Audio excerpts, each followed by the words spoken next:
A continuación vamos a escuchar a un compañero en el posgrado de neurotología. Él es Julián Velasco Fuentes. Él realiza su proyecto de investigación para la maestría en el Laboratorio de Neurociencias del Instituto de Neurotología.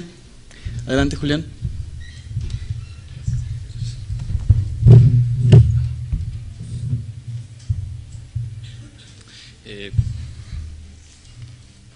Buenos días. Bueno, ya Jonathan me presentó. El tema del que yo les voy a hablar en estos minutos va a ser, bueno, voy a tratar de relacionar esto que a primera impresión pues pudiera parecer así como que sin ninguna relación. Y bueno, el tema es cannabis, cerebelo y movimiento. La siguiente, por favor. Bueno, el término cannabis, yo creo que a muchos de nosotros, a muchos de los que están aquí ahorita les suena bastante conocido, ¿no? Cannabis viene de cannabis sativa, que es el nombre científico de esta planta, que es la marihuana. Y bueno, voy a empezar a hablar un poquito de ella. Desde hace muchísimos siglos hay literatura que marca que desde hace más de 8000 años se conoce y se utiliza esta sustancia para fines medicinales, principalmente en culturas como las culturas asiáticas principalmente. Ya la utilizaban como terapéutico para diversas enfermedades que aquejaban a esas poblaciones, pero no fue hasta en la década de los 60 cuando dos investigadores empezaron a hacer estudios en esta planta, y fue que caracterizaron muchos de los componentes, muchas de las sustancias que contiene esta planta. Me parece que hay estudiantes de biología, entonces tienen, yo creo que, una idea más clara de como cuántos componentes son. La literatura dice que son más de 60 sustancias, y de todas esas sustancias, la más activa, la que produce los efectos psicoactivos, es el delta 9 tetrahidrocannabinol, que es el delta 9 THC, que se abrevia. Y entonces esto surge, bueno, porque como ustedes saben, en la década de los 60 pues era la época del amor y de la paz, ¿no? Entonces pues el consumo de cannabis pues era excesivo, ¿no? Y entonces vieron que este consumo excesivo, bueno, pues generaba algunas alteraciones conductuales y entre muchas otras cosas en los consumidores. Vemos aquí en esta diapositiva que tiene implicaciones a nivel, el consumo tiene implicaciones a nivel cognitivo, emocional, a nivel del sistema neuroendocrino, funciones autonómicas, en la analgesia, en la percepción del dolor, y también en lo que es el sistema motor. Y bueno, de aquí se desprende una de las primeras correlaciones. Consumidores de esta sustancia presentan catalepsia, ansiedad, irritabilidad, y entre otras cosas, ¿no? Si alguien aquí ha consumido, no es necesario que levanten la mano, ¿verdad? Pero si alguien aquí alguna vez ha consumido, pues puede dar testimonio de esto, ¿no? La que sigue, por favor. A raíz de que empezó a hacerse esta caracterización de los zetas, después hay una brecha de muchísimos años, 2 o 3 décadas, y es por ahí de 1988 cuando se puede clonar e identificar el sitio al cual se une este componente psicoactivo, y bueno, y da origen a estas series de alteraciones que les decía, ¿no? Este es un breve resumen de los estudios que se han hecho, de tal forma que, como ustedes ven, los estudios realmente son relativamente recientes en comparaciones con otras investigaciones en otros temas. Realmente del 95 a la fecha es que empieza a existir un boom, y es que se ha empezado a conocer pues muchísimo más acerca del receptor, y sobre todo de unas sustancias que les voy a hablar ahorita en la siguiente diapositiva, por favor. Bueno, les decía, el componente psicoactivo de la marihuana, el delta 9 THC, se va a ejercer sus efectos a través de la unión a un receptor, ¿sí?, a una proteína que que va a responder principalmente a estas drogas cannabinoides y a sus análogos activos. Es por eso que a este receptor se le denomina receptor a cannabinoides. Yo hablo del tipo 1, hago la aclaración, hay dos tipos.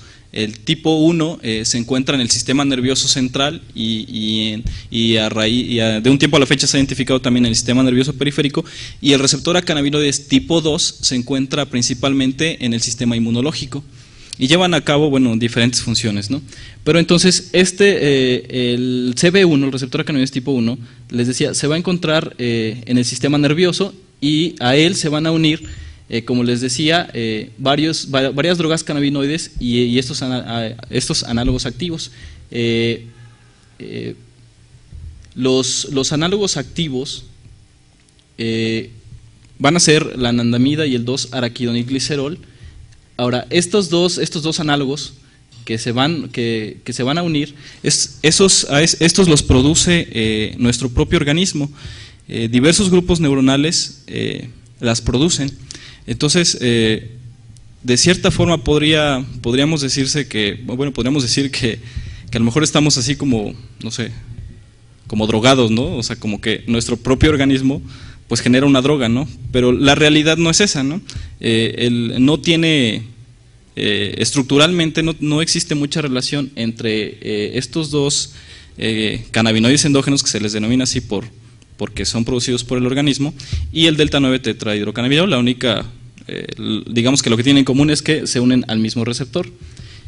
Este receptor es una proteína transmembranal, es una proteína de tipo 4, porque tiene 7 dominios transmembranales. Algunos dominios quedan fuera de la célula y otros dentro de ella. Y va a tener un grupo amino terminal que va a estar fuera y un terminal carboxílico que va a estar dentro. Esto es importante porque estos cannabinoides endógenos se van a unir a diferentes sitios de estos dominios transmembranales. El receptor a cannabinoides tipo 1 se dice que es el receptor acoplado a proteína G, que se encuentra en prácticamente todas las áreas del sistema nervioso central. Y bueno, eso, como vamos a ver más adelante, nos habla de que lleva a cabo pues procesos que son procesos neurofisiológicos que son bastante importantes para nosotros. Existe una homología en cuanto al receptor a cannabinoides que tenemos nosotros los humanos y al que se encuentra en las ratas. Como se dan cuenta aquí, la diferencia prácticamente es de un aminoácido, o sea que pues somos de cierta forma pues tal vez mucho más parecidos a las ratas de lo que creemos. Y como les decía, el receptor a cannabinoides tipo 1 se encuentra principalmente distribuido en el sistema nervioso central y el CB2 en el sistema inmune. La siguiente. En cuanto a los cannabinoides endógenos, estos, como les decía, son los que se van a unir específicamente a este receptor. Estos son de naturaleza lipídica, van a ser dos, la anandamida y el 2-araquidonilglicerol. Aquí la anandamida es un sánscrito hindú, bueno, el término es un sánscrito hindú que significa la que produce bienestar y placer, ¿no? Pues no sé por qué será. Y estos van a ser producidos a demanda. Para que se puedan sintetizar se requiere de algunas condiciones. Una de ellas es que se despolaricen las neuronas y que entre calcio para que estos se liberen. La que sigue, por favor.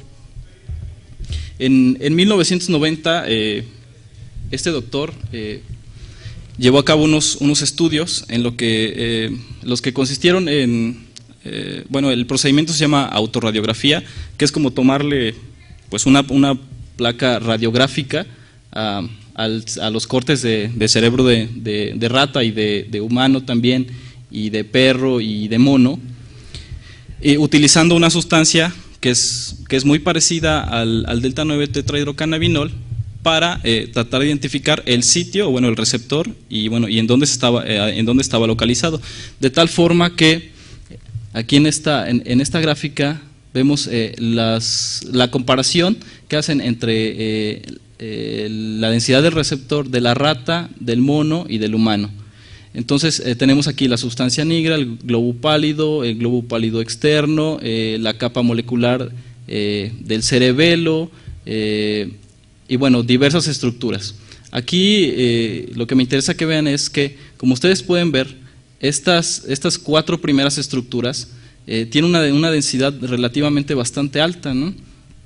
Y entre ellas, bueno, pues se encuentra una de las capas que conforman a la corteza del cerebelo, y estas otras 3 son estructuras que también están implicadas en el control del movimiento. La que sigue, por favor. Bueno, de tal forma que, de manera pues un poquito más clara, en nuestro organismo existe algo que, bueno, que ha sido descrito en tiempo muy reciente, que es el sistema endocannabinoide, ¿sí?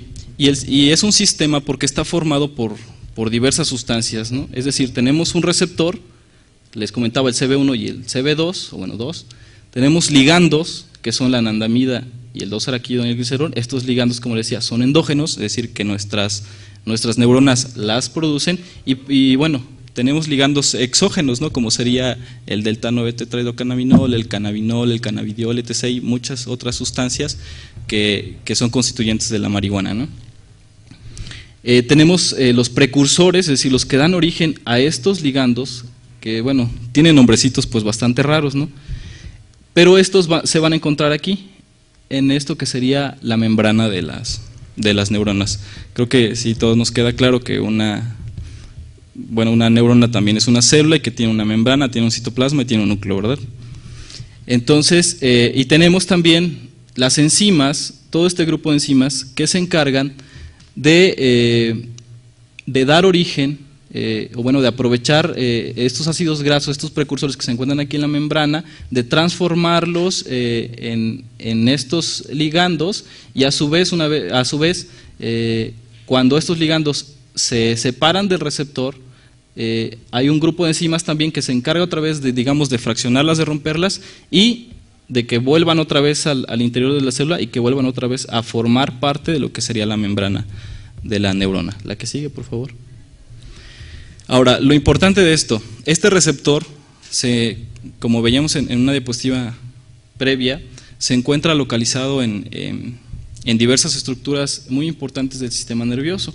En todas esas que ustedes ven aquí, en el hipotálamo, bueno, hablaba la doctora Carolina Escobar hace rato del hipotálamo, pues ahí hay receptores a cannabinoides tipo 1, en los ganglios basales también, que son importantes para el control motor, para la planificación y la iniciación de movimientos, la amígdala, que tiene que ver también con el sistema motivacional, que también nos hablaba la doctora Carolina Escobar, en estas partes, en el cerebro basal y en la médula, que son parte del tallo cerebral, en la neocorteza también, en algunas estructuras del área de la corteza frontal, se encuentran también altas densidades del receptor.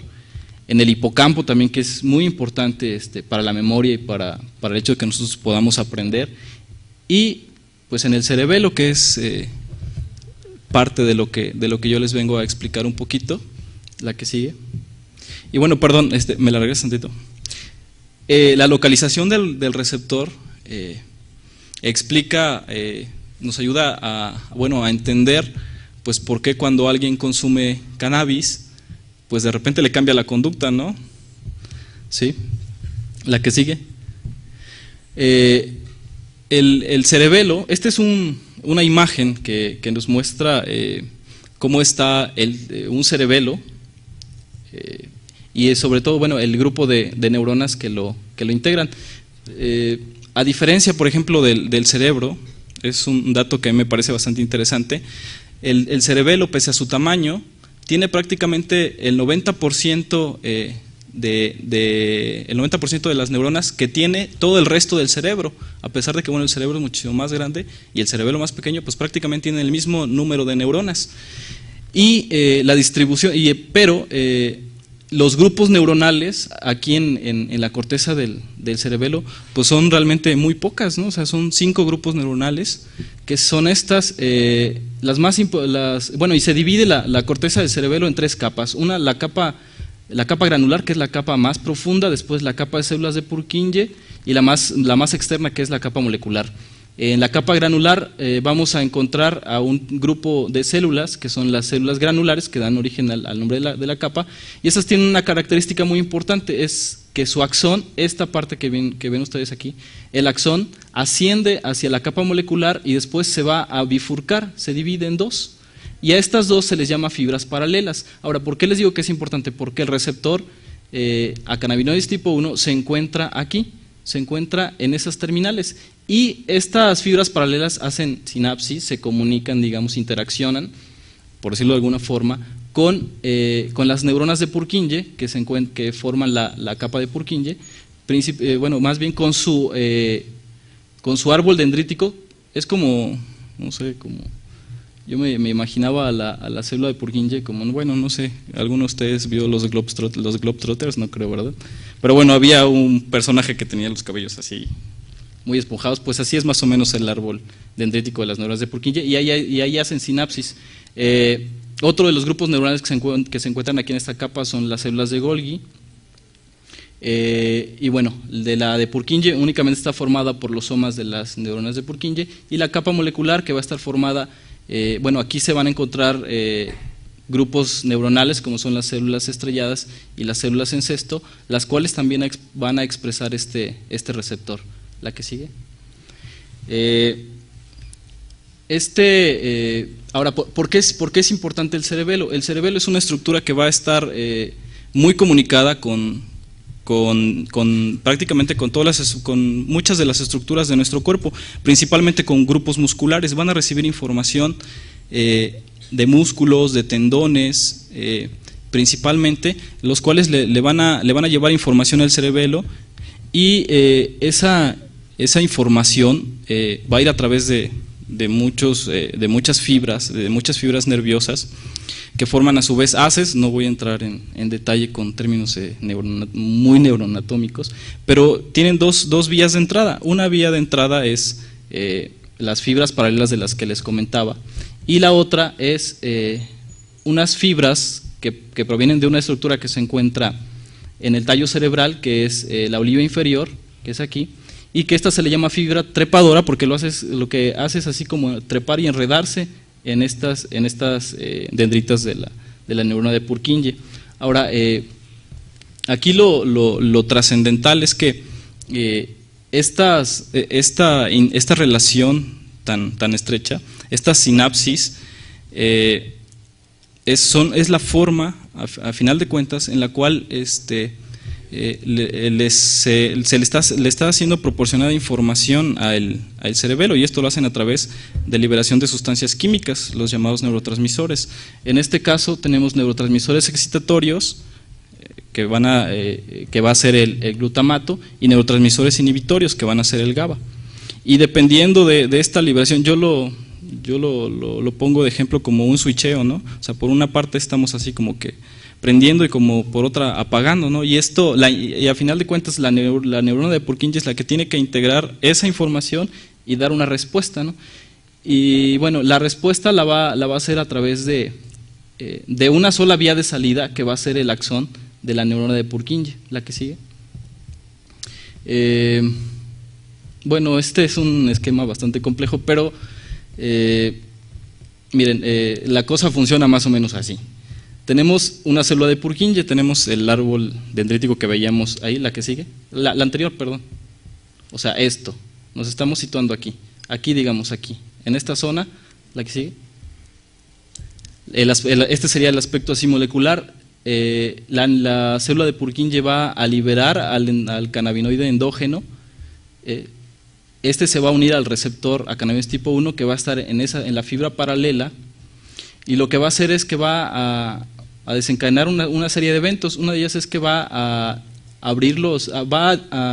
cerrar los canales de calcio, va a abrir los canales de potasio, y esto hace que de cierta forma se negativice esta estructura, y lo que va a conllevar es que va a disminuir o a inhibir más bien la liberación del neurotransmisor, y al no haber neurotransmisor, bueno, no va a haber una respuesta por parte de esta neurona. La que sigue. Bueno, y en cuanto a lo que respecta al cerebelo, que es, digamos, el responsable de que nosotros podamos, uno de los responsables de que nosotros podamos aprender habilidades motoras nuevas y de que las vayamos que conforme las vamos ejecutando, nosotros las vamos perfeccionando, de tal forma que a lo largo de nuestra vida, conforme vamos nosotros adquiriendo gradualmente práctica e interacciones con nuestro medio ambiente, pues nuestro cerebelo y otras estructuras del sistema nervioso también, por supuesto, van sufriendo modificaciones. La que sigue, por favor. Bueno, yo creo que a muchos de ustedes de repente les gusta practicar el deporte, y hay deportes que son así, que pueden ser un claro ejemplo, y bueno, que cuando uno los está viendo, pues bueno, sobre todo nosotros que nos dedicamos a esto de las neurociencias, empezamos a pensar, no nos dedicamos nada más a ver pues que María Sharapova está muy guapa, etc., ¿no? Sino que, por ejemplo, en este deporte vemos que hay diversos patrones motores, ¿sí?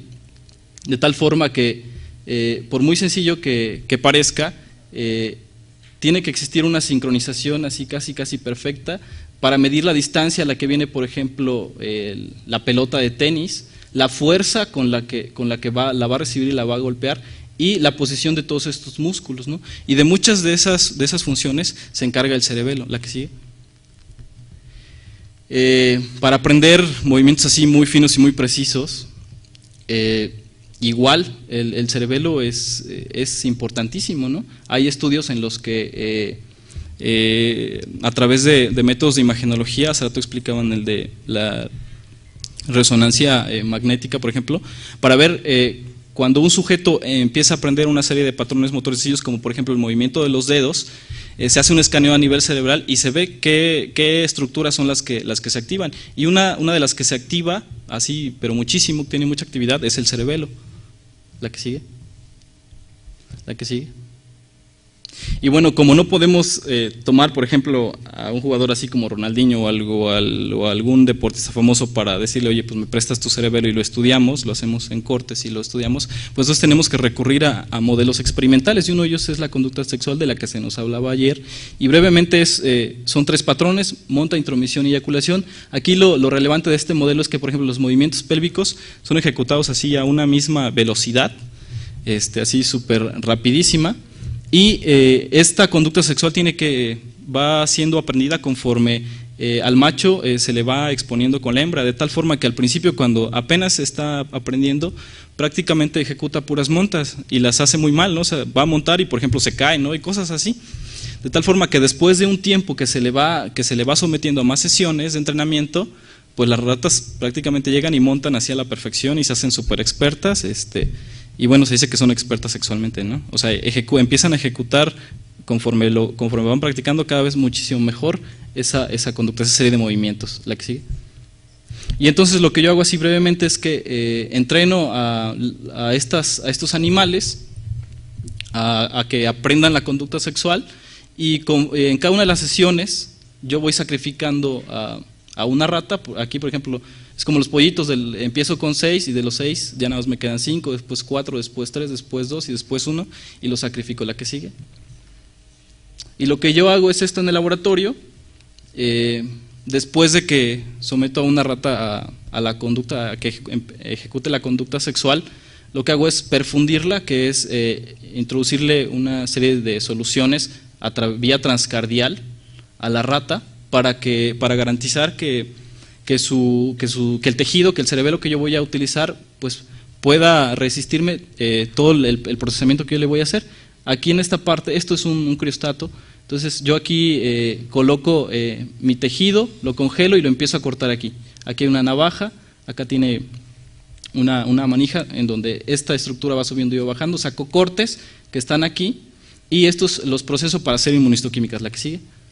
Y estos son parte de mis resultados. Lo que yo hago es que a esos cortes los proceso, hago un método de inmunistoquímica que brevemente es como una reacción antígeno-anticuerpo, es decir, yo tengo mi proteína de la que hablaba, el receptor a cannabis tipo 1, ahí a esta sustancia le agrego, a mis cortes les agrego un anticuerpo, una sustancia que se pega a ese receptor, después le agrego otra sustancia, segundo anticuerpo, después le agrego otra sustancia y al final le agrego una sustancia que me da una coloración, de tal forma que los receptores quedan así como marcados, así como en negrito. Y lo que hago es hacer el análisis, tomar fotografías de cada uno de los lóbulos, que son, estos son así como fragmentos nada más. Este es un lóbulo, este es otro, este es otro, este es otro. La que sigue. Lo veo al microscopio más amplificado.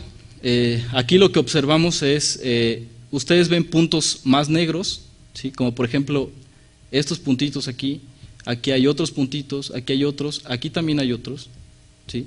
Y esos son receptores a cannabinoides. Les decía que los receptores a cannabinoides se encuentran aquí en esta zona, en la capa molecular, y también en axones que terminan aquí sobre el soma de la neurona de Purkinje. Pero en la que sigue. Este es con más aumento, aquí se ven ya más claramente los puntitos. Estos puntitos que ustedes ven, todo eso es marcaje, me indica que ahí hay receptores. Es un tanto complicado porque el receptor es pequeñísimo. Aquí, por ejemplo, en esta sola estructura, que sería parte del árbol dendrítico de esta neurona, pueden llegar a impactar cientos de miles, o bueno, miles de fibras, y pues es difícil contabilizarlos, ¿no? La que sigue. Ya para terminar, lo que yo hago, les decía, es un análisis. Analizo qué tan oscuro, qué tan claro son esas zonas, y veo aquí, por ejemplo, en qué lóbulos son en los que se encuentran, digamos, mayor cantidad de receptores. La que sigue. Esto lo hago por cada una de las capas, y viendo que las mayores densidades van a estar en la capa de Purkinje y en la anterior, por favor, la anterior, y en la capa molecular distal. La que sigue. Gracias.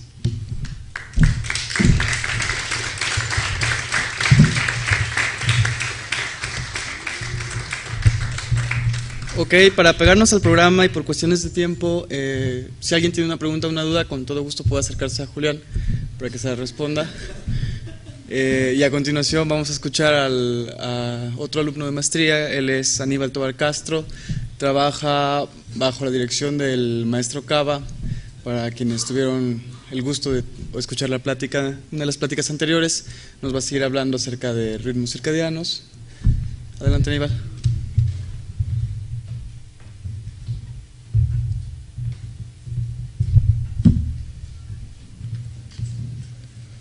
Buenos días. Yo estoy trabajando en el Laboratorio de Biología de la Reproducción, en el Instituto de Ciencias Biológicas. Trabajo bajo la tutoría del doctor Mario Cava. En los últimos años el laboratorio se ha dedicado a la exploración de los ritmos circadianos, ocupando un modelo que es el conejo. Bueno, voy a empezar hablándoles de los ritmos biológicos. Los ritmos biológicos son fluctuaciones de algunos procesos conductuales y fisiológicos. Estos procesos conductuales y fisiológicos que se presentan con ritmicidad en los organismos son endógenos, y los organismos tienen un grandioso poder de adaptación, y de esta manera entonces los organismos pueden predecir cambios ambientales, lo que les va a permitir sobrevivir y reproducirse. Los ritmos biológicos van a estar afectados por cambios de luz-oscuridad, por cambios lunares, por cambios estacionales y por cambios de marea. Todo, bueno, en general por la rotación de la Tierra. Que sí. Dentro de los ritmos biológicos, los ritmos biológicos se pueden clasificar de acuerdo a la periodicidad con la que se presentan. Para los términos de este trabajo, que es sincronización por alimento, a mí me interesa más los ritmos circadianos, que son aquellos ritmos que se presentan o aquellas fluctuaciones fisiológicas y conductuales que se presentan con una ritmicidad aproximada a las 24 horas. Para que ocurra un proceso de ritmicidad circadiana, es necesario un proceso de sincronización fótica, aunque también puede haber sincronización no fótica, de la cual les voy a hablar enseguida. Bueno, el proceso de sincronización fótica es como sigue. la luz es el principal estímulo, el cual entra por la retina, llega a las células ganglionarias de la retina. Estas células envían la señal de luz hacia los núcleos supraquiasmáticos. Estos núcleos supraquiasmáticos es una estructura que está en el hipotálamo del cerebro. Estos núcleos supraquiasmáticos se encuentran localizados por encima del quiasma óptico y a los lados del tercer ventrículo. Bueno, entonces cuando la señal de luz llega a los núcleos supraquiasmáticos, estos generan un mecanismo molecular el cual permite que se generen estos ritmos con una periodicidad aproximada a las 24 horas. Ahora estos núcleos envían una señal hacia otros núcleos del mismo cerebro y hacia otros osciladores que están en el sistema periférico. La que sigue, por favor. Bueno, en los ritmos circadianos, los animales podemos clasificarnos de acuerdo en la fase de luz, de acuerdo a la fase, de acuerdo a la actividad y en donde presentamos la actividad, ya sea en una fase de luz o en una fase de oscuridad. Esto es similando el día y la noche. Por ejemplo, nosotros los hombres, los humanos, nuestra actividad la desempeñamos generalmente durante el día, por lo tanto somos animales diurnos. Y un ejemplo de un animal nocturno, por ejemplo, sería las ratas, que su actividad está organizada hacia la fase de oscuridad. También hay algunos procesos fisiológicos que se sincronizan o que se presentan, sus picos máximos de expresión se presentan ya sea durante la fase de luz o durante la fase de noche.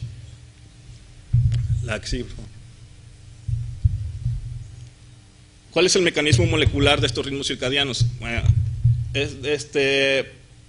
son estudios son relativamente recientes. A partir de los años 70 se empezaron a descubrir los genes reloj y a decir cómo estos genes estaban regulando la periodicidad circadiana. Se han encontrado varios genes, entre ellos están los genes clock, BMAL, PER y CRY. La manera en que funcionan estos genes se dice que es un asa de transcripción, de traducción, de autorregulación negativa. Esto es, cuando clock y BMAL forman un dímero, estos dos activan la transcripción de los genes PER y CRY. Cuando estos genes salen a citoplasmas, maduran y se vuelven proteínas, regresan otra vez al núcleo y entonces reprimen o inhiben este dímero que está activando a PER y CRY, y de esta manera se está regulando se está regulando el asa de transcripción y traducción. Bueno, en esta gráfica podemos ver cómo los genes PER están presentes, bueno, esto es en mamíferos, cómo los genes PER están presentes, o el pico máximo de expresión está presente sobre la fase de luz, y por ejemplo BMAL, que es su activador, los niveles más bajos están durante el día, están en antifase. Bueno, como les había dicho, también hay sincronización no fótica. Los organismos podemos sincronizar nuestras actividades y nuestros procesos fisiológicos por medio de la presentación, por medio de interacciones sociales, puede ser ritmos de temperatura o puede ser por medio del alimento. En este caso les voy a hablar del alimento, que es el modelo con el que estamos trabajando en el laboratorio. Bueno, de manera muy general, existe en animales, se ha estudiado en roedores adultos, y se estudia la sincronización por alimento bajo un esquema que tiene algunas variantes. Esto es, los animales, las ratas, los roedores, se les presenta alimento ad libitum, a voluntad, y durante algunas semanas, de 2 a 3 semanas, después tienen un periodo corto de restricción de alimento durante un corto tiempo. Puede ser durante toda la fase de luz, o puede ser de 6 horas, puede ser de 4 horas.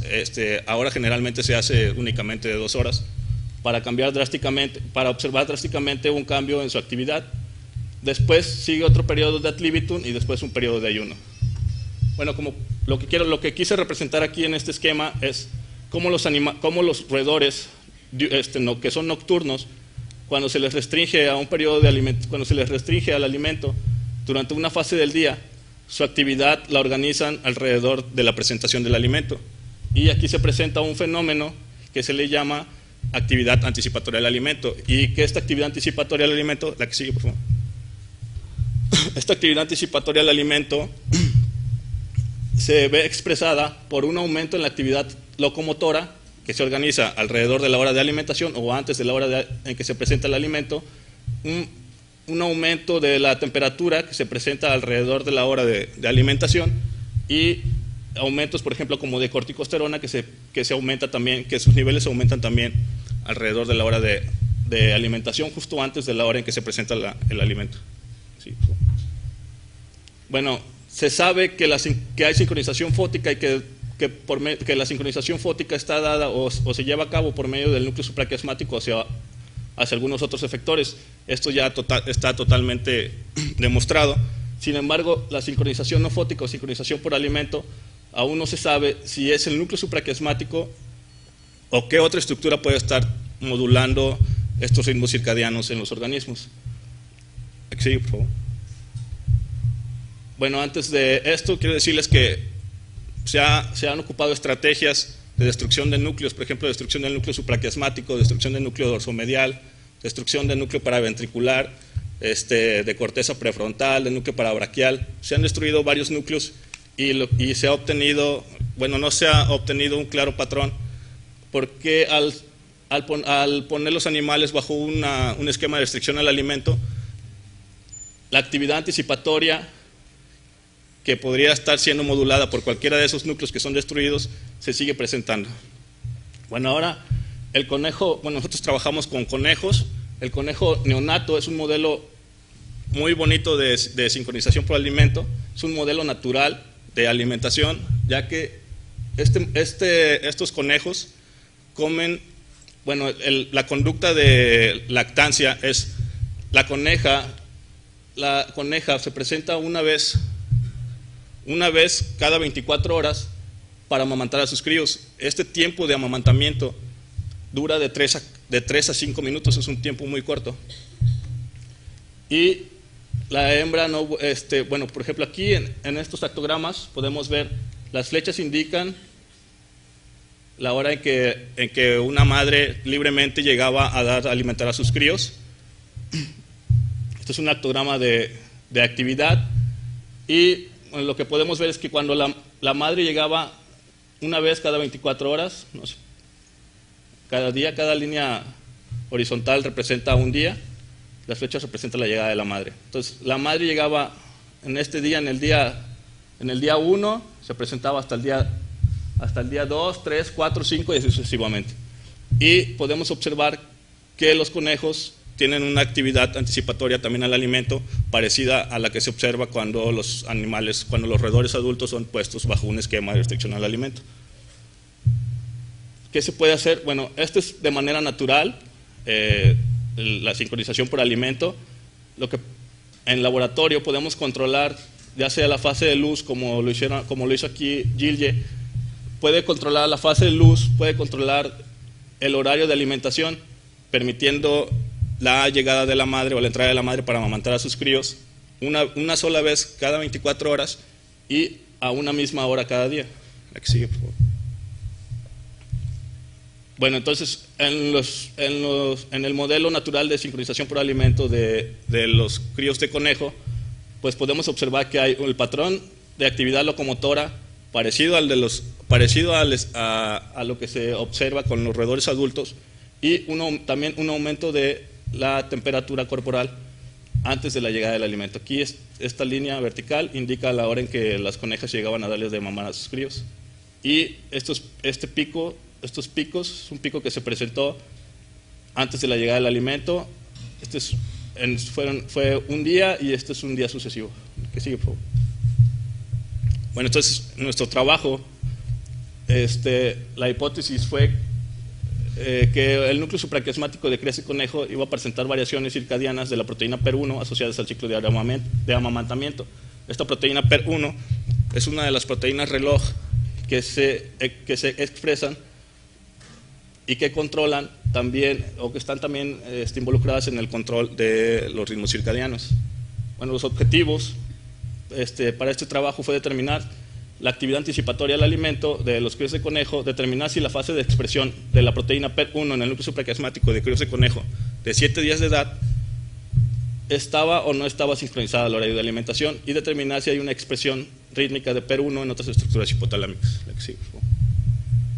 Para esto lo que hicimos fue plantearnos un esquema de trabajo en el cual ocupamos diferentes camadas. Algunas camadas permitíamos, bueno, haciendo el uso de esta caja, esta caja es una caja de doble compartimiento con un túnel. En esta parte de la caja es donde la madre está normalmente. Aquí, abriendo esta puerta, si abriéramos esta puerta, hacia adentro hay una compuerta abatible que permite el paso de la madre, pero no permite el paso de la luz. Y aquí está el nido, donde estarían los críos. Entonces, la madre estaría en un ciclo luz-oscuridad y los críos estarían en oscuridad constante.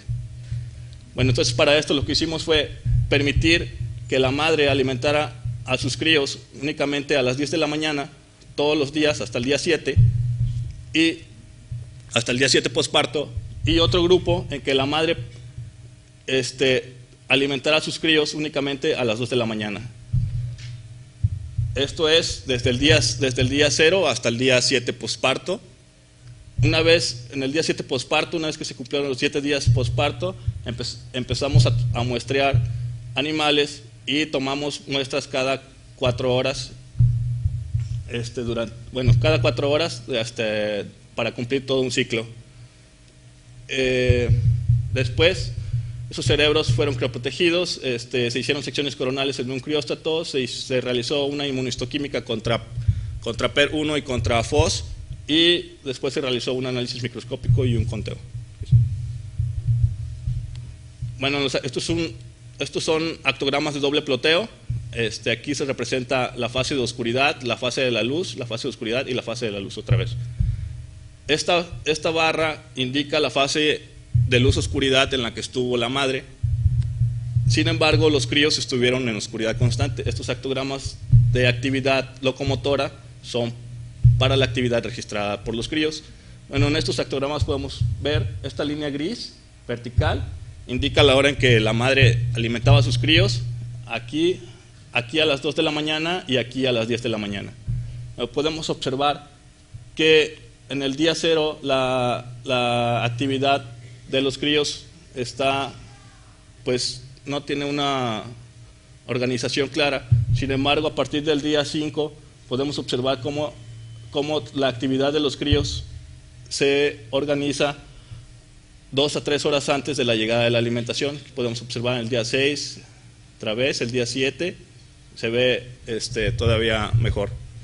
En los animales 10 de la mañana se ve todavía más padre.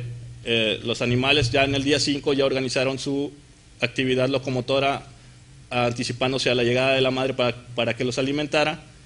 El día 5, el día 6 y el día 7. La que sigue, por favor. En cuanto a la expresión de la proteína PER1 y sus variaciones en el núcleo supraquiasmático, la variación de su fase de expresión en el núcleo supraquiasmático, aquí podemos el panel A corresponde a los animales que fueron alimentados a las 2 de la mañana, el panel B corresponde a los animales que fueron alimentados a las 10 de la mañana, y podemos observar que cuando los animales comen a las 2 de la mañana, el pico de expresión de la proteína PER1 empieza a elevarse a las 6 de la tarde y se mantiene hasta las 2 de la mañana. Sin embargo, cuando los animales son alimentados a las 10 de la mañana, la fase de expresión de PER1 empieza a elevarse a las 10 de la noche y hasta las 2 de la mañana. Bueno, a las 2 de la mañana es el pico máximo de expresión, y a las 6 de la mañana aún hay expresión de estas proteínas. ¿Sí? Como podemos ver, a simple vista se puede observar un corrimiento de la fase de expresión de la proteína PER1. Sin embargo, no podemos decir todavía si esta proteína se está sincronizando en el núcleo supraquiasmático. asociada al periodo de alimentación, ya que los picos de expresión, los picos máximos de expresión están en cualquiera de los dos horarios a las 2 de la mañana. La que sigue, por favor. En cuanto a FOS, podemos observar también, la que sigue, por favor, podemos observar también que los animales que comen a las 2 de la mañana, la expresión o su actividad neuronal en el núcleo supraquiasmático empieza 4 horas antes que los animales que comieron a las 10 de la mañana. La que sigue, por favor. En cuanto a otras estructuras del hipotálamo, estuvimos observando todo el hipotálamo y únicamente observamos cambios claros en el núcleo dorsomedial. Esto es cuando los animales, bueno, en cuanto a la expresión de PER1, cuando los animales eran alimentados a las 2 de la mañana, bueno, este es el núcleo dorsomedial. El núcleo dorsomedial se compone de un núcleo dorsomedial compacto y el núcleo dorsomedial difuso. Cuando los animales comen a las 2 de la mañana, el núcleo dorsomedial compacto tiene expresión de PER1, pero el núcleo dorsomedial difuso no lo tiene. Sin embargo, 8 horas después, el núcleo dorsomedial difuso se prende con la expresión de la proteína PER1. Cuando los animales comen a las 10 de la mañana, otra vez el núcleo compacto tiene expresión de la proteína PER1, pero el núcleo dorsomedial difuso no lo tiene. Y 8 horas después, el núcleo dorsomedial difuso presenta la expresión de PER1. Esto quiere decir que hay una sincronización de la expresión de la proteína PER1 en el núcleo dorsomedial. La que sigue, por favor. Bueno, las conclusiones son que el periodo diario de amamantamiento en críos de conejo sincronizan la actividad locomotora, como lo pudimos ver en los actogramas de doble ploteo. La fase de expresión de PER1 en el núcleo dorsomedial se sincroniza por el periodo diario de alimentación, y que el periodo diario de alimentación modula la fase de expresión de PER1 en el núcleo supraquiasmático de críos de conejo de 7 días postnatales. Bueno, eso es todo. Muchas gracias por escucharme. Y gracias especiales al doctor Mario Cava, a Claudia Juárez Portilla, a Elvira Morgado, Yael Zabaleta y Enrique Mesa, que han trabajado directamente en este trabajo de investigación.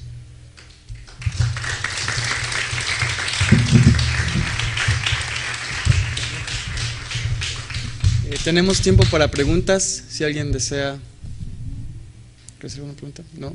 Ok. También quise hacer. ¿Sí?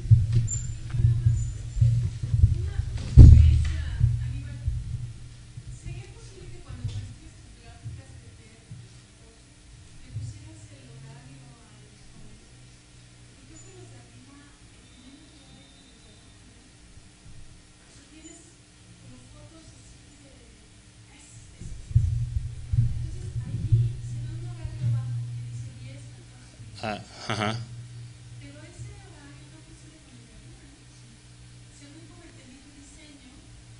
Las figuras de la línea A deberían tener otras horas, ¿no? No, bueno, lo que pasa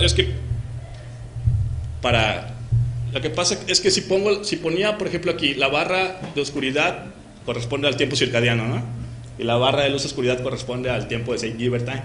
Pero para efectos de la plática, que es más de divulgación, pues lo que representé fueron las horas geográficas. Aquí, por ejemplo, estos animales de 10 de la mañana, aquí está la hora, bueno, es la hora en que se alimentaron. Y estos animales que corresponden a los animales que se alimentaron a las 2 de la mañana, pues aquí estaría el tiempo en que se alimentaron realmente, ¿no? O sea, esta laminilla, ajá, este panel corresponde a los animales que comieron 2 de la mañana. Esta laminilla correspondería al horario en el cual comieron, el horario geográfico en el cual comieron. Y este panel corresponde al grupo que comió a las 10 de la mañana, y esta laminilla correspondería al horario geográfico en el cual comieron, a las 10 de la mañana. Estos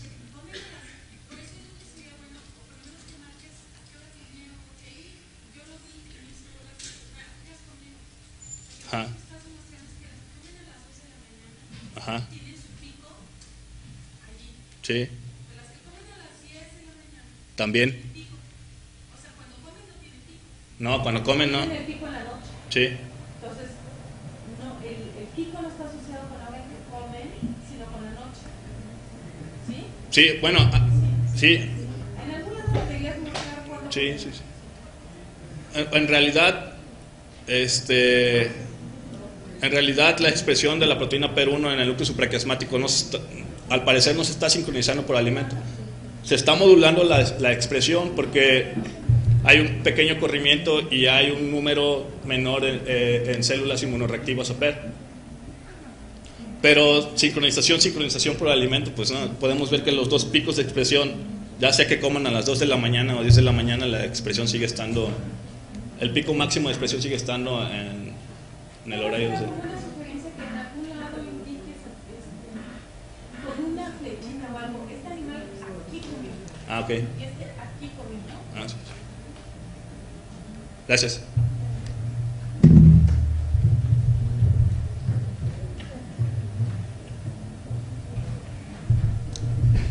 A continuación vamos a escuchar a la alumna Elvira Morgado. Ella también es estudiante de la maestría y trabaja también con el doctor Cava en el laboratorio de biología de la reproducción.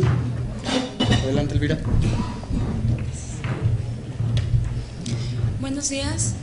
Pues como ya lo mencionó Jonathan, yo también trabajo con el doctor, bajo la dirección del doctor Mario Cava, y pues continuamos con el efecto del alimento sobre los ritmos circadianos. Los ritmos circadianos son los ritmos biológicos más ampliamente estudiados, como nos hemos dado cuenta, debido a que son el tipo de ritmo que presentan la mayoría de los procesos fisiológicos y conductuales de los seres vivos, especialmente de los mamíferos. Estos ritmos tienen una duración de aproximadamente 24 horas y están sincronizados a los ciclos de luz-oscuridad medioambientales, los cuales sincronizan al reloj circadiano maestro, que en los mamíferos es el núcleo supraquiasmático del hipotálamo, que se encuentra justo arriba del quiasma óptico a ambos lados del tercer ventrículo. A través del sistema nervioso autónomo y del eje hipotálamo pituitario adrenales, este oscilador transmite ritmicidad a osciladores periféricos, es decir, se dice que el sistema circadiano es un sistema multioscilatorio que da como resultado la sincronización hace que todo el organismo tenga una cronometría en sus funciones fisiológicas y conductuales. Además de las señales luminosas, como ya se ha mencionado ampliamente por la doctora Carolina, existen sincronizadores no fóticos, entre los que destaca el alimento. Esto se ha demostrado principalmente utilizando a la rata bajo los modelos de restricción de alimento que toda esta mañana se han mencionado, y se ha visto que cuando el alimento es restringido a pocas horas del día, los osciladores periféricos responden preferentemente a señales nutricionales y se desacoplan de la sincronización del núcleo supraquiasmático, ajustándose a los horarios de alimentación, mientras este oscilador se mantiene ajustado a los ciclos de luz-oscuridad. Y bueno, ya ha sido también ampliamente platicado, ya que han sido dos de los parámetros que se han analizado utilizando estos modelos de restricción, que es la actividad anticipatoria del alimento y el ritmo de los glucocorticoides. En esta gráfica vemos que, trato de representar que el ritmo normal de la corticosterona, que es el glucocorticoide principal de los roedores, mientras que para los humanos primates es el cortisol, el ritmo el pico máximo de secreción se encuentra justo antes del inicio del periodo de actividad, ya que la principal función de los glucocorticoides es incrementar estimular la síntesis de glucosa, estimulando a la gluconeogénesis, y para preparar al individuo energéticamente para desarrollar sus actividades. Así vemos que las ratas, que son animales nocturnos que ingieren alimento durante la noche, tienen su pico de secreción al inicio de la fase de oscuridad, Y sin embargo, cuando el alimento es restringido a pocas horas durante la fase de luz, cambian su periodo de actividad, presentan el fenómeno de actividad anticipatoria y también el pico de corticosterona cambia su fase. Esto es, se presenta justo antes de la llegada del alimento. Con estos antecedentes, en el laboratorio desde hace algunos años se ha utilizado al conejo neonato como un modelo natural de restricción, con un horario restringido de alimento, debido a que la singular característica que tiene la coneja durante el periodo de lactancia es que los alimenta cada 24 horas. Y durante esto da como resultado que hay una interacción madre-cría que se ha restringido al mínimo, ya que ella permanece de 3 a 5 minutos en el nido únicamente para amamantarlos, no les proporciona ningún cuidado ni ninguna ayuda para la búsqueda de los pezones. Entonces, los gazapos, como ya también se ha mencionado, presentan un incremento en su actividad locomotora 2 a 3 horas antes de la llegada de la madre para descubrirse del material del nido que les protege. Y se ha demostrado que ellos ya están listos para cuando llegue la mamá, inmediatamente se ponen a succionar, ya que el periodo que la madre está es muy corto, pero es suficiente para que en el día 7 postnatal ingieran un 35% de su peso corporal en leche. Se ha propuesto que esta visita de la madre para amamantarlos es su única señal sincronizadora, ya que los gazapos se encuentran en la madriguera en oscuridad constante.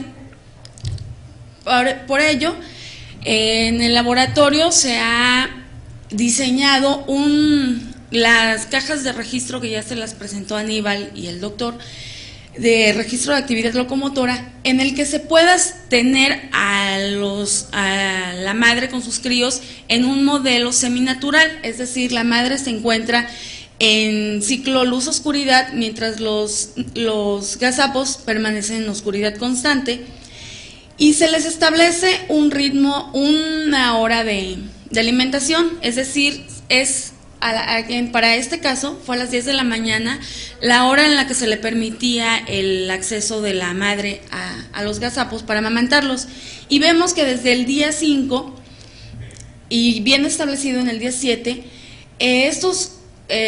los gazapos presentan el fenómeno de actividad anticipatoria del alimento, que se ve, su actividad locomotora se ve incrementada antes de la llegada de la madre, y esta declina una vez que ellos ya succionaron.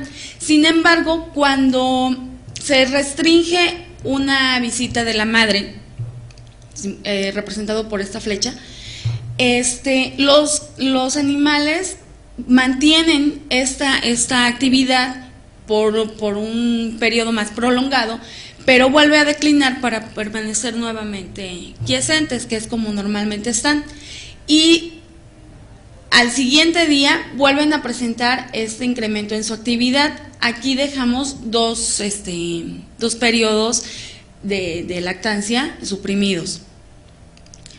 Además de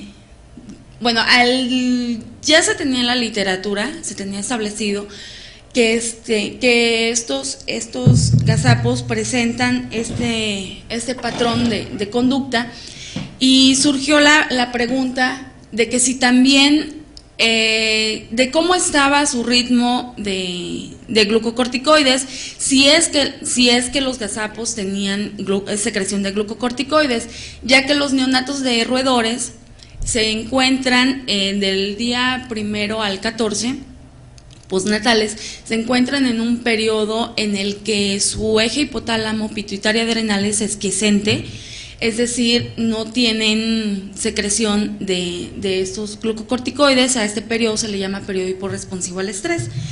Entonces se hizo la determinación por medio de RIA durante un ciclo de amamantamiento. Esto fue en el día 7, gazapos de día 7 postnatales, y vimos que sí hay secreción de glucocorticoides, de corticosterona, igual que en las ratas, y que sugiere estar sincronizado a la hora de amamantamiento, que está representada por esa transparencia. Vemos que aquí hay un pico elevado, que está aquí un pico, sin embargo está otro muy paralelo que corresponde al inicio del periodo de oscuridad, pero de la madre, ya que ellos están en oscuridad constante. Entonces dijimos, bueno, si este ritmo es un ritmo circadiano, debe de persistir.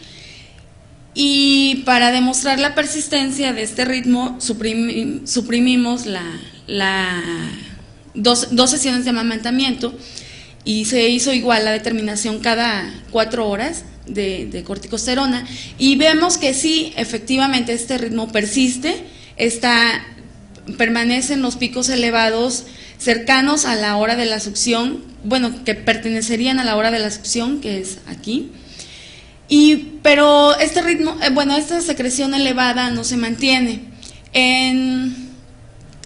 declina y nuevamente tiende a subir al siguiente periodo que sería el siguiente periodo de amamantamiento. Sin embargo, ya aquí está disminuido.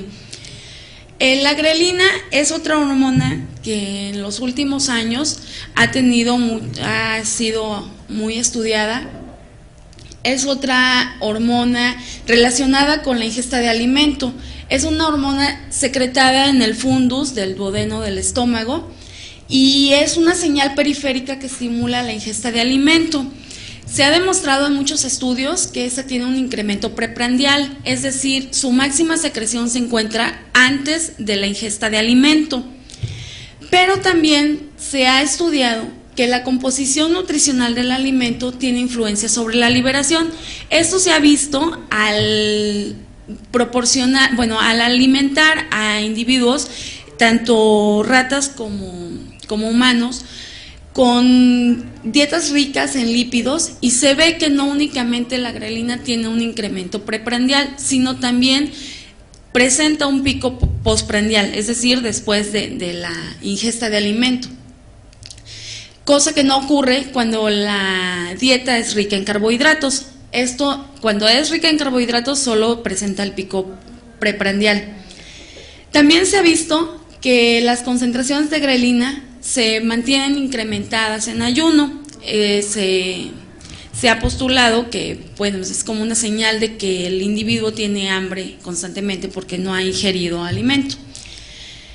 Como no se había establecido si en los conejos y menos en los gazapos había esta secreción de esta hormona, nos dimos a la tarea de investigar si hay secreción de grelina en los gazapos, y vimos que, se determinó que sí hay secreción, y un poco diferente a lo que esperábamos, ya que ese es el momento del amamantamiento. Nosotros esperábamos encontrar aquí el mayor pico de secreción, puesto que, como les comentaba, se libera de manera preprandial. Pero vemos que 12 horas después del amamantamiento es cuando se tiene el mayor pico. Entonces nosotros explicamos esto como que en los gazapos la grelina está influenciada por el contenido nutricional de los gazapos, ya que se dice que está demostrado que la leche materna de la coneja es rica en lípidos. Por otra parte, también se ha reportado que la grelina obedece a un patrón circadiano que pudiera también explicarnos este pico, o sea que esta secreción pertenece a un control circadiano, y ese pico es el que obedece a la influencia de la hora de alimentación. Sin embargo, cuando los gazapos permanecen en ayuno, vemos que, al igual que en todas las especies que se ha estudiado, mantienen sus niveles de grelina elevados, se pierde este patrón, y aquí permanecería como una señal de que tienen hambre constantemente. Y a manera de conclusión, puedo decir que el ritmo de secreción de la corticosterona se encuentra sincronizado a la hora del amamantamiento, y enfatizando aquí hora de amamantamiento, ya que aún no podemos decir que sea al alimento per se, pudiera ser a una interacción con la madre, y bueno, eso lo trataremos de ir discerniendo con estudios posteriores. Y bueno, que este ritmo persiste aun cuando se han suprimido 2 sesiones de amamantamiento, es decir, parece ser que es un ritmo endógeno. Por su parte, el ritmo de secreción de grelina depende del estado metabólico en el que se encuentran los gazapos, y desaparece el patrón que se mostró en etapas de ayuno prolongado, permaneciendo como una señal de hambre. Muchas gracias por su atención y muchas gracias a todos mis compañeros que me han ayudado en ese trabajo.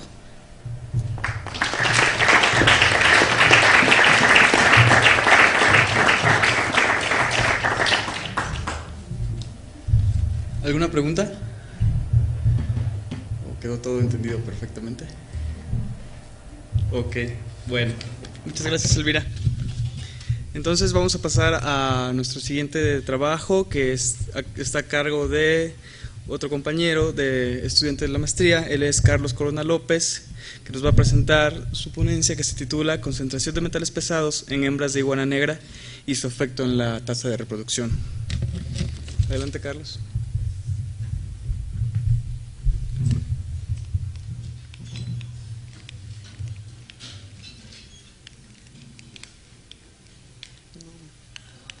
Sí, no, pero no.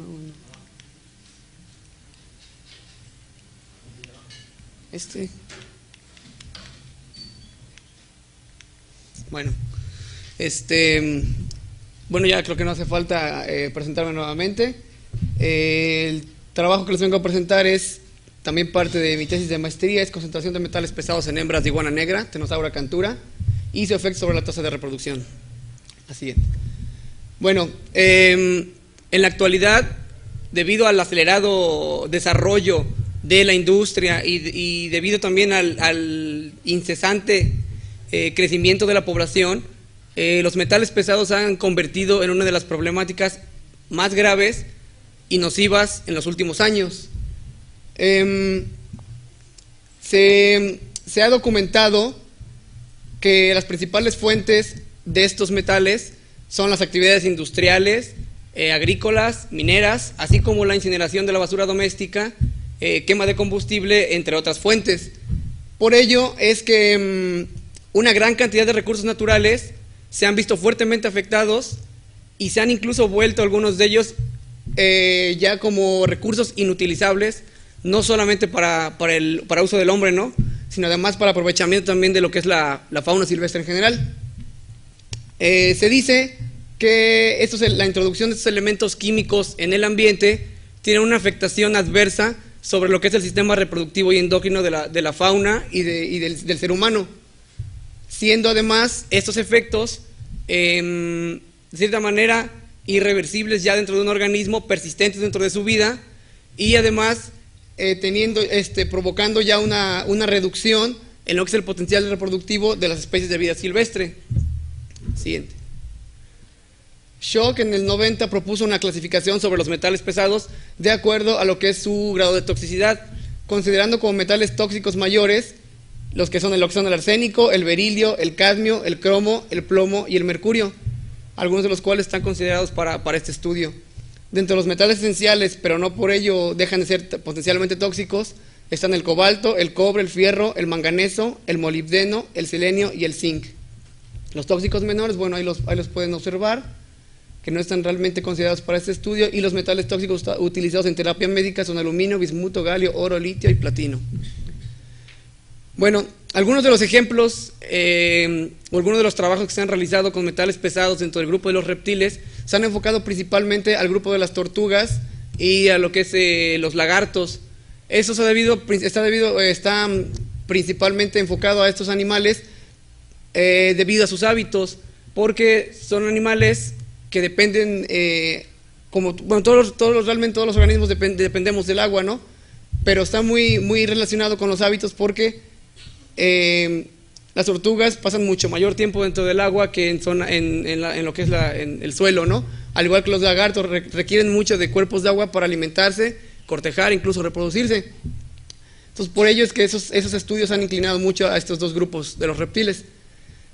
En el 99, Goodley y colaboradores realizaron un trabajo con dos especies de tortuga marina, que fue Chelonia midas y Caretta caretta, en el que al determinar las concentraciones de metales pesados, encontraron mayores concentraciones en la especie Caretta caretta, atribuyendo esto a que, como es una especie carnívora, tiende más a absorber esos metales pesados, porque al ir las descargas a los cuerpos de agua, hay más facilidad de las plantas acuáticas a desprenderse de esos metales que a lo que son los microorganismos dentro del agua, ¿no? Los demás, la demás fauna acuática. La siguiente, por favor. Bueno, otro estudio realizado también, considerado importante para fines de este estudio, de este trabajo de tesis, es uno realizado en lo que es Florida, en una zona industrial, la cual cuenta con una fuerte actividad de plaguicidas, en donde en el año de 1980 ocurrió un derrame precisamente de plaguicidas que se fue directamente hacia los mantos freáticos, directamente al agua, al suelo, y de igual manera se van esparciendo también por el aire, ¿no? Entonces, ellos realizaron este estudio a partir de ese año en el que se dieron los derrames, y en ese mismo año no encontraron realmente algún efecto adverso sobre la población de caimanes. Sin embargo, con el paso de los años, de 1980 a 1984, encontraron un 90% de reducción en lo que es la población de los caimanes, pero únicamente en ejemplares juveniles. Este estudio lo hicieron comparando el agua Popka, que fue donde se recibió el derrame de plaguicidas, comparado con dos lagos, el lago Griffin y Jesup, que fueron como sitios testigos, los cuales no tienen ningún antecedente de contaminación por metales pesados. Bueno, también se han realizado estudios con respecto al efecto que pueden tener esos contaminantes ambientales en lo que son los huevos. Y en un estudio similar al que les mencioné anteriormente, más bien fue seguimiento del anterior, fue en este mismo lago de Apopka en Florida, donde encontraron el 50% menos de viabilidad en los huevos de Alligator mississippiensis, que es el caimán que estuvieron estudiando, hasta 1984. Y ellos encontraron que la mortalidad embriónica se dio principalmente en las 2 primeras semanas después de que las hembras ovopositaron esos huevos. Ellos sugirieron entonces que obviamente el decremento inicial de esta población se debió principalmente a lo que fue el derrame de plaguicidas. Y un trabajo muy similar fue el realizado también en Caretta caretta y Chelonia midas, que fue la continuación del que les mencioné anteriormente, donde encontraron que las concentraciones de metales pesados, en este caso mercurio, cadmio y plomo, provocaron un bajo desarrollo y muerte de embriones en ambas especies. Así.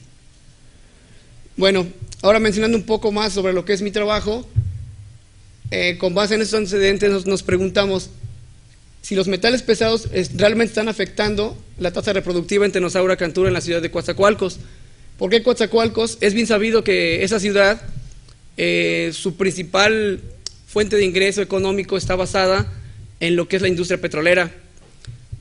Es una ciudad que cuenta con el complejo petroquímico Pajaritos, en sitios aledaños, ciudades aledañas a esta, está Minatitlán también con una fuerte influencia industrial, como es la refinería Lázaro Cárdenas, y otros 3 complejos petroquímicos con los que cuenta el municipio de Cozoleacaque, que son Cangrejera y el mismo complejo petroquímico de Cozoleacaque. Entonces, esa es la principal razón por la que elegimos Coatzacoalcos como una zona con altos niveles de contaminación por metales pesados. Pero para intentar comprobar que realmente Coatzacoalcos o la contaminación en esta zona está afectando a la población de Tenosaura acanthura, lo vamos a comparar con otra zona que tiene contrastantes niveles, o suponemos que tiene contrastantes niveles de contaminación con Coatzacoalcos, que es Sontecomapan, la cual es una zona aledaña a la reserva de la biosfera de los Tuxtlas. Entonces, esta zona si bien tiene también actividades que puedan generar metales pesados, sí pensamos que las emisiones de esos metales tienen que ser forzosamente menores a las que emite Coatzacoalcos, debido a que en Coatzacoalcos también se ha convertido en una sede importante a lo largo de los años, de hecho como la sede más importante en cuanto a complejos petroquímicos se refiere en lo que es América Latina. La siguiente. Bueno, por todo esto nosotros hipotetizamos que las hembras de Tenosauro acanthura presentan mayores concentraciones de metales pesados que aquellas que en Coatzacoalcos, que aquellas que se encuentran en la zona de Zontecomapan, así como que las concentraciones de metales pesados que esperamos encontrar en las hembras de Coatzacoalcos van a estar afectando de manera negativa la tasa reproductiva de la especie. Planteándonos como un objetivo, para no meter tantos objetivos, nada más sería determinar la presencia de metales pesados bioacumulados en el tegumento de iguana negra y sus efectos sobre la tasa de reproducción. ¿Por qué en tegumento? Porque el tegumento nos da información sobre lo que es el efecto crónico de los metales pesados en la especie, cómo se han venido bioacumulando a lo largo del tiempo con todas estas actividades industriales. Bueno, también dentro de los objetivos vamos a considerar en este estudio lo que es el número de huevos que pone cada hembra de ambas zonas, así como la tasa de la tasa de eclosión o el porcentaje de eclosión de las crías.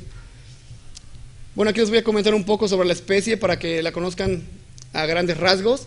Se distribuye en Tamaulipas, sur del Istmo de Tehuantepec, sureste del estado de Veracruz y este de Oaxaca, a elevaciones menores a los 570 metros sobre el nivel del mar.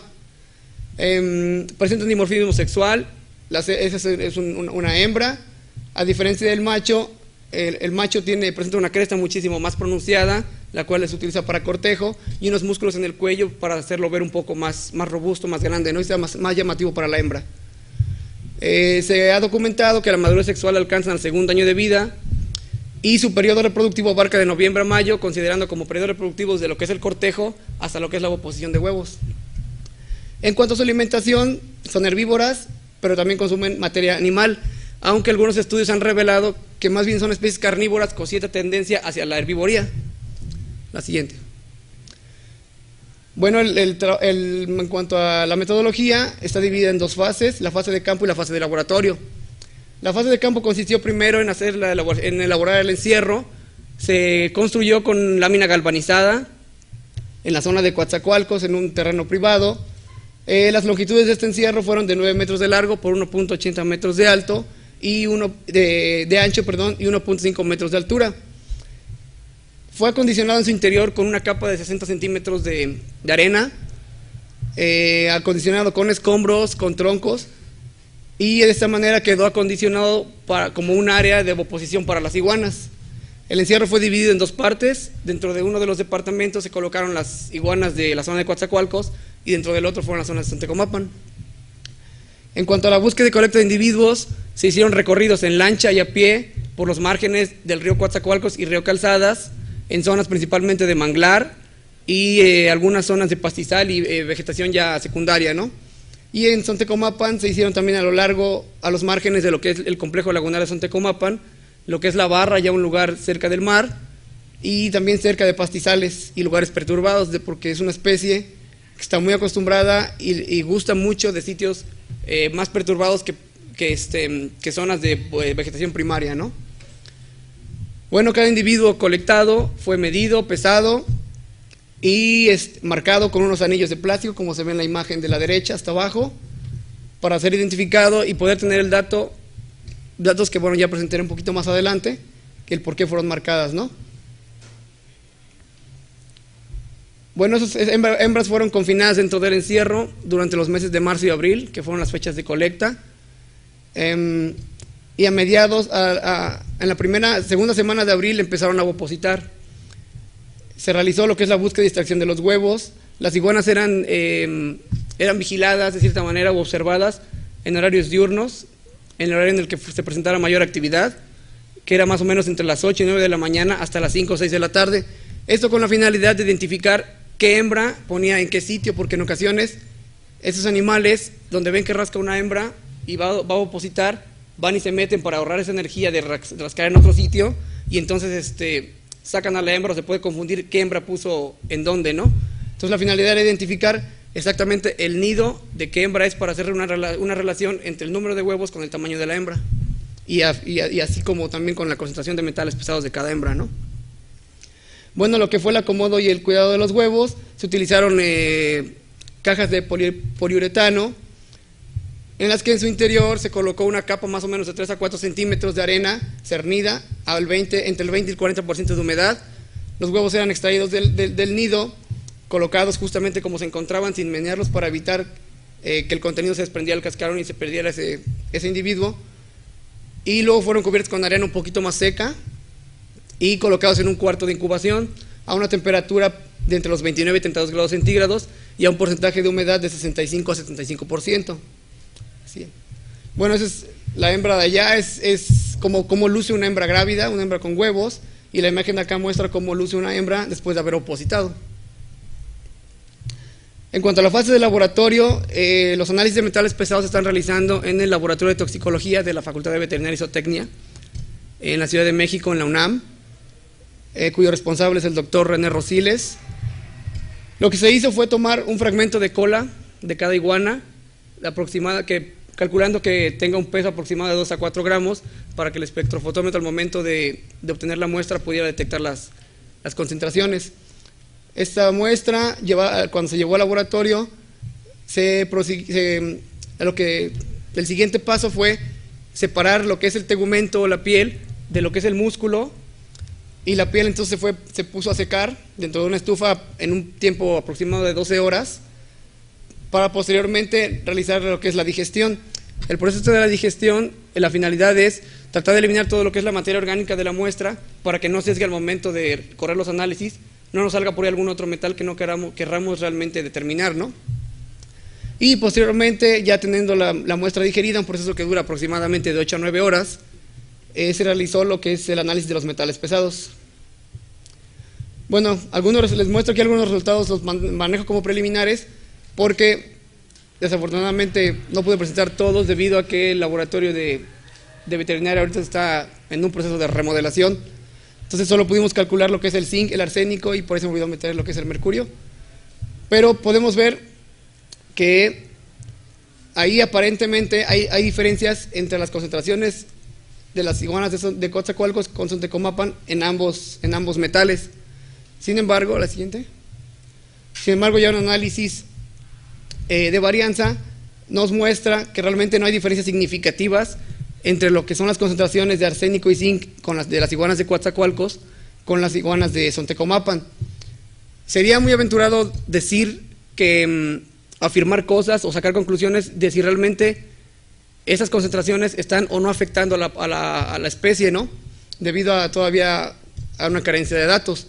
Pero podemos quizás suponer que a pesar de que en Sontecomapan no hay actividades industriales, en el caso, por ejemplo, del arsénico, no es única fuente de descarga de las actividades industriales, sino también en plaguicidas y pesticidas hay grandes concentraciones de arsénico. Y en Sontecomapan es una zona en la que hay mucho cultivo de chile, entre otro tipo de cultivos, ¿no?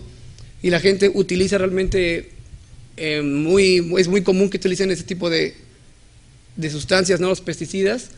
Entonces es posible que a pesar de que no hay actividad industrial como en Coatzacoalcos, estas actividades agrícolas sean suficientes para crear o descargar, emitir concentraciones tan elevadas que quizás sí puedan estar influyendo sobre la especie. En el caso del zinc, podemos asumir que quizá no hubo tampoco esa diferencia, porque es un metal que, a pesar de que es potencialmente tóxico, en concentraciones normales es un metal importante tanto para plantas y animales en lo que es el crecimiento de ambos, ¿no? Entonces es posible que cuando lleguen las concentraciones de los demás metales como mercurio, cadmio y plomo, que somos los que realmente también estamos esperando como por su alto potencial tóxico, pueda haber diferencias ya más significativas entre ambas zonas. Y bueno, lo que se hizo, debido a que ya se tienen los nidos de las hembras, se obtuvieron en Coatzacoalcos 7 nidos y en Sontecomapan 9. Lo que hicimos para tratar de sacarle de cierta manera un poquito de jugo a la información y poderla presentar aquí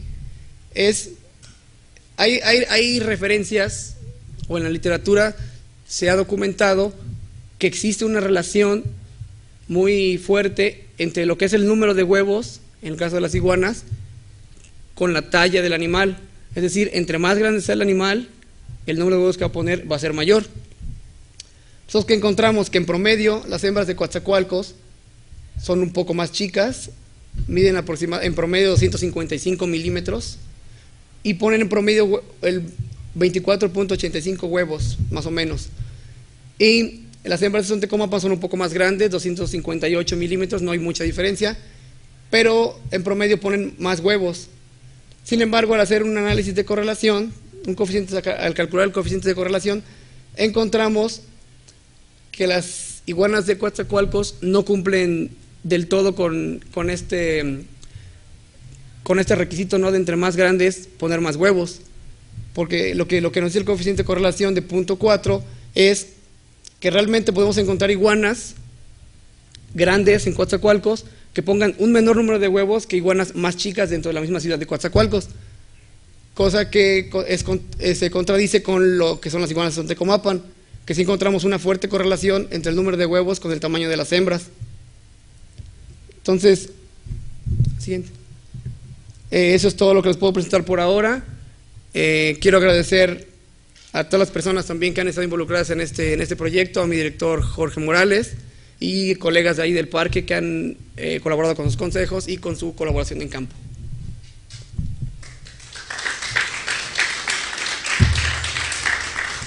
Bueno, ¿alguna pregunta, duda, aclaración? ¿Sí?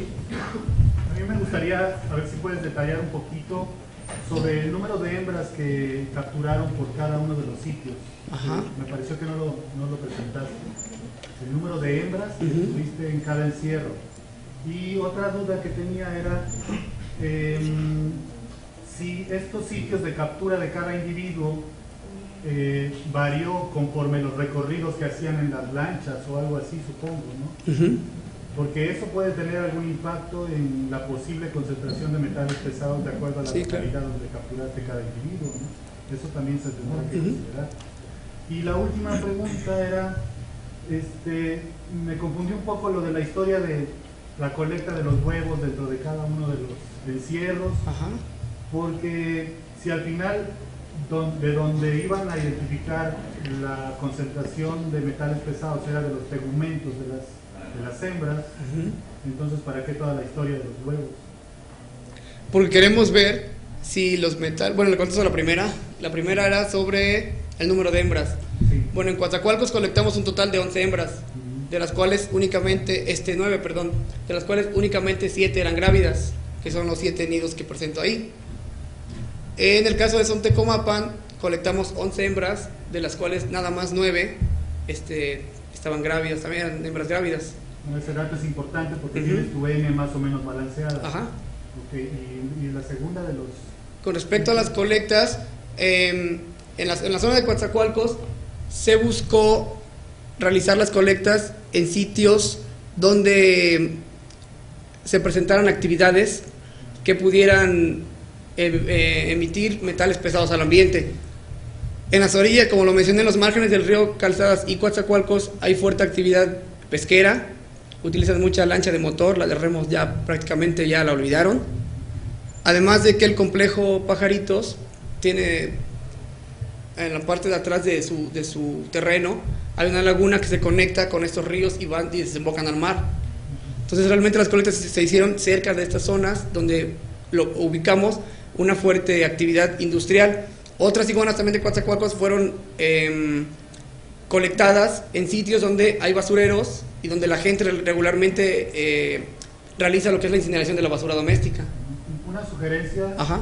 si todavía puedes reconsiderar los datos y analizarlo, es que dentro de cada sitio tú pudieras clasificar iguanas colectadas en un sitio de mayor descarga contra algún sitio dentro de la misma riera donde no hubiera tanta descarga. Tú tendrías como un control dentro de cada localidad y entonces tú ya puedes aseverar al final que realmente no es un efecto del lugar donde capturaste a la iguana, ¿no? Gracias.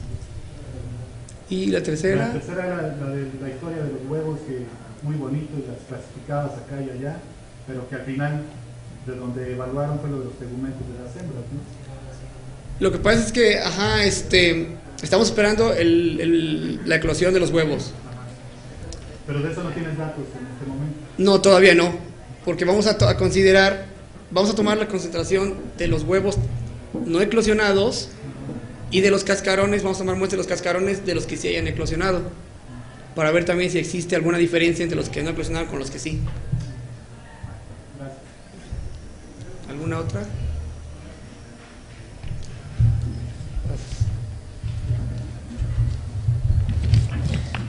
Ok, para continuar vamos a escuchar al alumno de maestría Julio César Castañeda Ortega, que nos va a presentar la plática titulada Respuestas antidepredatorias de 2 serpientes acuáticas ante olores de mamíferos.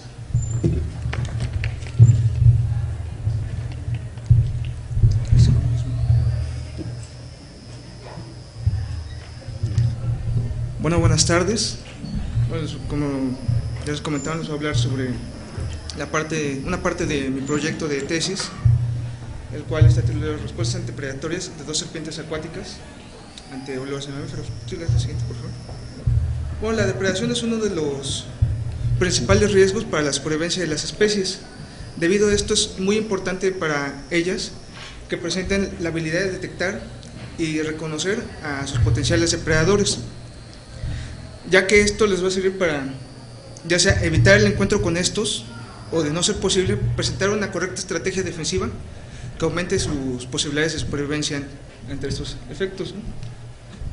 Bueno, en el caso de las serpientes acuáticas, que es con lo que estoy trabajando, se sabe que la detección de los organismos o de los depredadores se va a dar principalmente por dos sistemas sensoriales, que va a ser uno, la visión, el cual se sabe que es relativamente poco desarrollado en serpientes, y el otro va a ser la quimiorecepción, de la cual se sabe que ayuda a estos organismos a detectar los estímulos odoríferos tanto de sus conos físicos como de otros organismos. La siguiente, por favor. Bueno, ¿pero qué se sabe de la quimiorecepción en serpientes acuáticas? Bueno, en cuanto al forrajeo, algunos estudios realizados por Burger han encontrado que estas serpientes son capaces de discriminar entre los olores de distintas presas, así como estudios realizados por Shane y colaboradores mostraron que estas, por medio de la quimiorecepción, son capaces de detectar y capturar a sus presas. En cuanto a la reproducción, se sabe que estas serpientes la utilizan para encontrar a organismos conespecíficos para emparejarse, y en el caso de algún de los machos pueden discriminar entre el estado de receptividad de las hembras. Sin embargo, en cuanto a conductas defensivas, solo nos encontramos un estudio realizado por Gans y Cruz en 1992, en el cual nos habla de que estas serpientes acuáticas son capaces de discriminar el olor de serpientes de hábitos ofiófagos, esto es que aquellas serpientes que se alimentan de otras serpientes, de aquellas que no presentan estos hábitos alimenticios, por lo cual surge la duda de qué papel juega la quimiorecepción en la detección de un grupo de los olores de un grupo tan importante como es el de los mamíferos. Siguiente. Debido a esto se lanza la hipótesis de que tanto Thamnophis proximus como Nereida rumbifera, que son las especies con que trabajo, van a ser capaces de detectar y discriminar el olor de un organismo de un depredador, de un potencial depredador. La siguiente.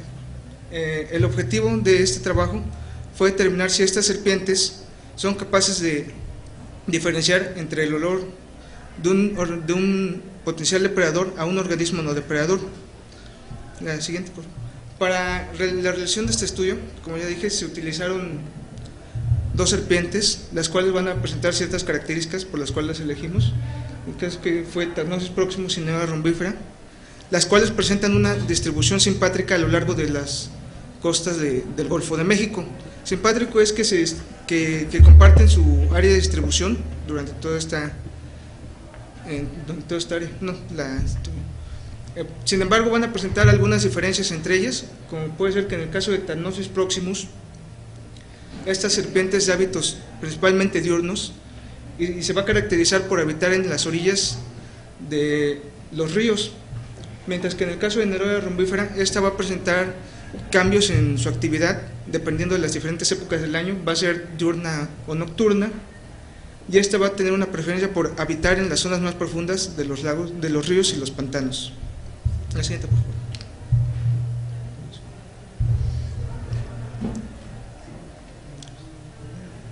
Bueno, para la realización de este estudio, como dije, se van a utilizar.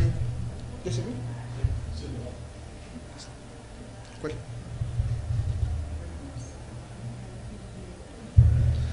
Se utilizarán los estímulos odoríferos de mamíferos. Para el estímulo del organismo no depredador se seleccionó el conejo de monte del género Silvilagus, y para el estímulo del organismo depredador se utilizó el olor del tejón o Nasona arica. Para este estudio se utilizaron 5 serpientes de cada especie y se realizaron 3 repeticiones de las diferentes años que se realizaron con cada una de ellas. En los horarios se seleccionó los horarios que se seleccionaron para realizar estas observaciones fueron entre las 9 y las 12 del día para Thamnophis proximus y entre las 6 y las 9 de la noche para Nerodia rumbífera, debido a que está reportado que en este rango de horarios presentan una mayor actividad estas serpientes.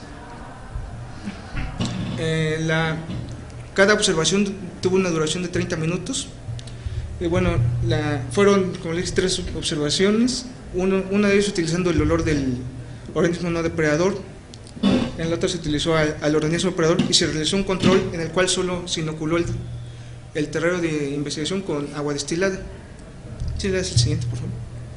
Bueno, la metodología consistió en utilizar este terrario, el cual tiene unas dimensiones de 1,20 de largo por 25 de ancho y 25 de alto, en el cual se colocaron estos recipientes que presentan perforaciones en ellos, y en los cuales en uno de ellos se colocó el estímulo odorífero que se quería probar, y en el otro extremo se colocó una tira de papel absorbente con agua destilada. Finalmente se colocó en el terrario, en la zona media del terrario de la serpiente, y se procedió a notar la actividad que presentaban las serpientes. Las variables que se tomaron en cuenta fueron el tiempo que permanecieron en cada lado del terrario, así como la frecuencia de veces que las serpientes cambiaron de lado del terrario, y finalmente la frecuencia de oscilaciones realizadas de la lengua por cada serpiente. La siguiente. Bueno, en cuanto a los resultados obtenidos, encontramos que en el caso de Thamnophis proximus, ante el estímulo odorífero del conejo de monte o Silvilagus, encontramos que no presentó una preferencia de permanecer en algunos de los 2 lados. Sin embargo, encontramos que realizó un mayor número de oscilaciones en la zona donde estuvo inoculado el olor del mamífero, lo cual nos estaría indicando que esta serpiente fue capaz de detectar este estímulo. En los resultados que arrojaron las pruebas con el olor del depredador, encontramos que esta serpiente presentó una conducta repulsiva hacia permanecer cerca de este estímulo odorífero, y presentando diferencias significativas en cuanto al tiempo que permaneció lejos de este. La siguiente, por favor. Bueno, en los resultados obtenidos con Nerodia rumbífera, encontramos que en este caso, ante ambos estímulos, la serpiente no presentó una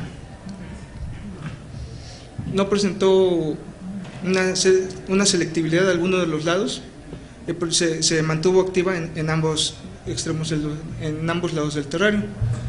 Sin embargo, en cuanto a las oscilaciones, tampoco encontramos diferencias o un aumento ante la presencia del estímulo odorífero. La siguiente. Bueno, en cuanto a los resultados obtenidos, estos concuerdan con lo que se ha reportado en saurios ante estímulos odoríferos, en los cuales estos organismos no presentaron conductas antidepredatorias ante los estímulos del estímulo odorífero de organismos no depredadores. En cuanto al incremento de oscilación, se ha documentado que esta es una conducta antidepredatoria, o que es caracterizada cuando se presenta el estímulo de un organismo depredador. Sin embargo, nosotros no encontramos esta conducta en estas serpientes. Sin embargo, la conducta que encontramos de evasión hacia el olor del estímulo del depredador en el caso de Thamnosus proximus ya había sido reportada anteriormente como la principal respuesta de estas serpientes ante estímulos negativos. La siguiente, por favor. Finalmente, podemos decir que aunque ambas serpientes fueron capaces de detectar los estímulos odoríferos, existieron diferencias en las conductas antipredatorias presentadas por estas, las cuales podrían estar dadas por las estrategias defensivas que presentan estos organismos, ya que por un lado tenemos a Thamnosus proximus, la cual es una serpiente de reducidas dimensiones, y por lo cual un ataque de estas no presenta un riesgo muy importante para un depredador, como es el caso del tejón. Sin embargo, tenemos por otro lado a Nerurea rumbífera, la cual es un organismo que se encuentra mimetizando a otras serpientes que se encuentran en su hábitat natural, como es el caso de la nauyaca. Y aunado a esto, encontramos que esta presenta una mayor dimensión corporal y un mayor peso, por lo cual esta podría presentar una conducta agresiva hacia el estímulo del olor, con la finalidad de persuadir a los depredadores de ser atacada. Bueno, y finalmente, con respecto a la hipótesis que nosotros lanzamos, se podría decir que en ambos casos las serpientes pudieron detectar el olor, pero solo en el caso del olor del depredador, solo Thamnosus proximus nos estaría indicando que es capaz de la discriminación de este olor debido a esta conducta de huida hacia él. Y bueno, eso es todo.